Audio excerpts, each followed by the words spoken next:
દેશના 75મા પ્રજાસત્તાક પર્વ નિમિત્તે અંકલેશ્વર ઓએનજીસી દ્વારા કોલોનીના હેલીપેડ ગ્રાઉન્ડ ખાતે પ્રજાસત્તાક દિનની ઉજવણી કરવામાં આવી હતી। ઓએનજીસીના એસેટ મેનેજર વિજયકુમાર ગોખલેના હસ્તે ધ્વજવંદન કરવામાં આવ્યું હતું। આ અવસરે સીઆઈએસએફ, ઓએનજીસીની સિક્યુરિટી, ઓએનજીસીના ફાયર તેમજ ટેરિટોરિયલ આર્મીના જવાનો દ્વારા પરેડ યોજવામાં આવી હતી, જેઓ એસેટ મેનેજર વિજયકુમાર ગોખલેને હસ્તે જવાનોને પરેડ એવોર્ડથી સન્માનિત કરવામાં આવ્યા હતા। પ્રજાસત્તાક દિનની ઉજવણીના પ્રસંગે મહિલા સમિતિના અંજલિ ગોખલે તથા અધિકારીઓ અને કર્મચારીઓ તેમજ વિદ્યાર્થીઓ ઉપસ્થિત રહ્યા હતા।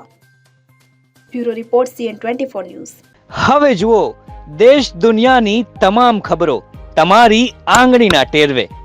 ઉઠાવો મોબાઈલ અને Google Play Store પરથી ડાઉનલોડ કરો અમારી CN24 ન્યૂઝ મોબાઈલ એપ।